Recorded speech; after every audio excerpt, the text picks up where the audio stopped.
Hello and welcome to Hacksane 2020. I'm Simon, this is Josefiene, and together we're hosting this event to bring you the latest and greatest Hex content. Josephine, how are you today? I'm good. I'm really happy that this came together the way it did, Yeah, and I'm like super excited now yeah. to finally get to do this. Mhm. So, yeah, how are you? I'm fantastic. I'm really looking forward to seeing other Hex people again because it has really been a while. Yeah, And the last meeting was in February, right? yeah, Yeah, we had our first and last Hex Up of the year yeah. in Hamburg. We had great plans at the time, but unfortunately, things didn't turn out the Yeah. way we wanted to. But now we're here, and well, before we get to other people, tell us a bit about this event. What are we doing here, and why are we doing this in general? Well, as my phone reminded me this morning, it's been exactly 2 years actually. It's been 2 years since the first Hacks Up in our living room back Right. in the day in 2018. So I had lots of pictures of people having breakfast on my phone this morning. And there were Mm. also some very interesting pictures of you all huddled together around the couch table with Yeah, a sheet of paper writing out code at 3 a.m. or something like I that. remember that. Yes. So that was pretty rad.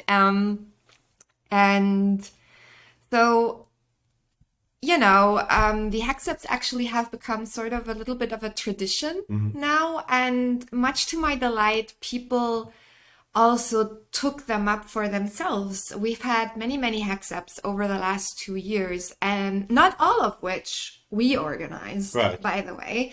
So people just took up the format and made their own, which I think is fantastic. Mhm. And so we had many more hacks events over the last 2 years, smaller ones that Yeah. were also sort of like more open to the public, more well, not televised, but more communicated, right? There Mhm. was much more information on that. So, in some way, it felt like a lot was going on in the community there for a while. We had really good momentum. And then now, obviously, with times as they are, all of the in person events slowed down considerably. I Mhm. mean, you are the only hacks person I have seen Yeah, since likewise. February. So we're lucky that we live close to each other and Mhm. can still see each other, but most of us are not that lucky. And I think it's the first time since my very first Hacks conference back in 2015 Mhm.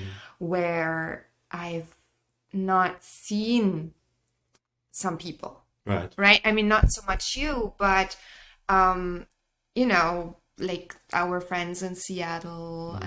and I haven't seen Nicola in person, and Mhm. Yeah, since last well year. over Yeah. well over a year.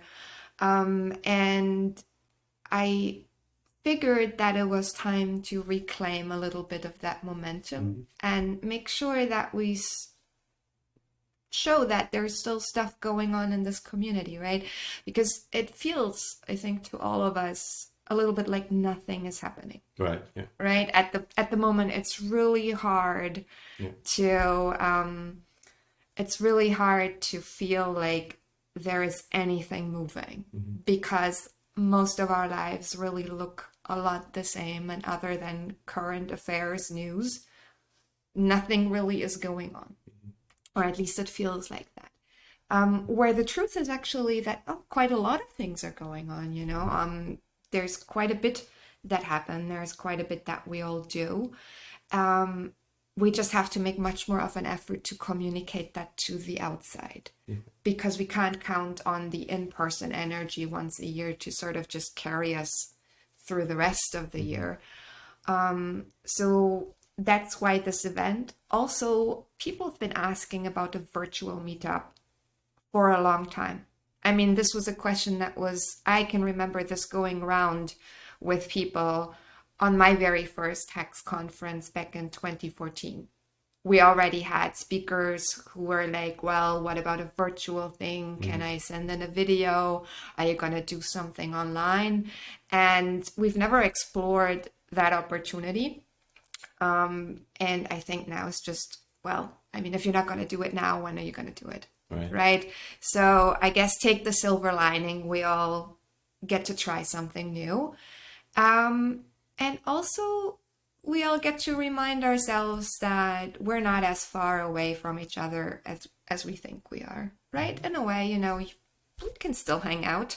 It feels a lot to me like back in the days when I was online gaming and hanging out with people on TeamSpeak or whatever we used back then, you know, but like you can share an experience, not the same experience, but that doesn't make it any less worth doing.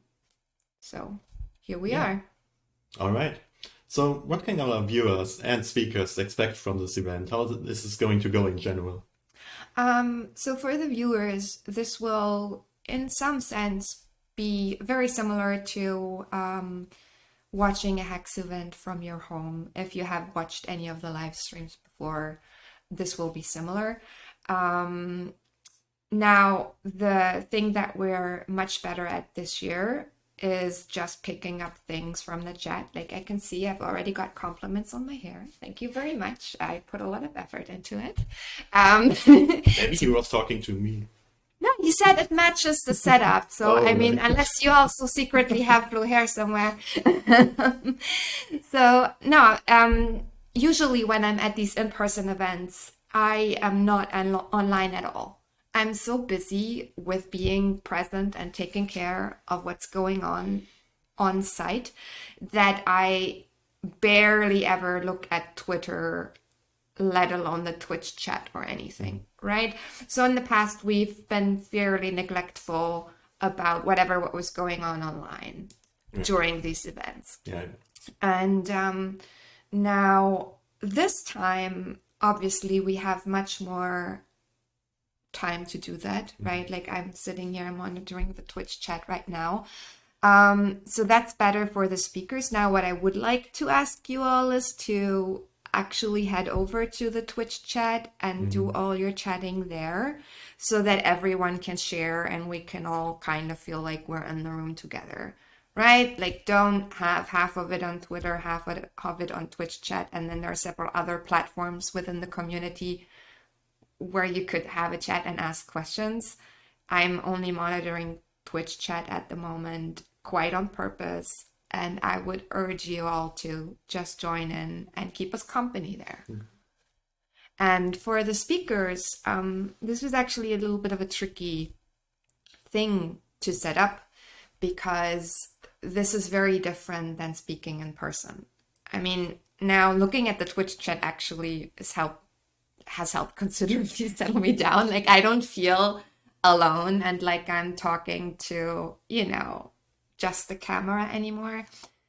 But for the speakers, this is a very different experience from talking in person to actual people where you have visual cues and visual feedback.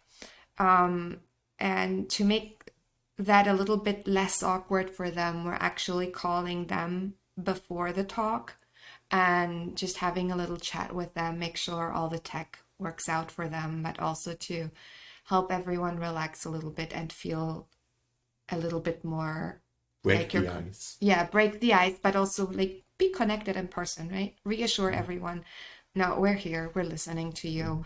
You're not just talking to yourself on a screen. And other than that, so we'll call them and then we'll have a bit of a chat. They'll give their presentation.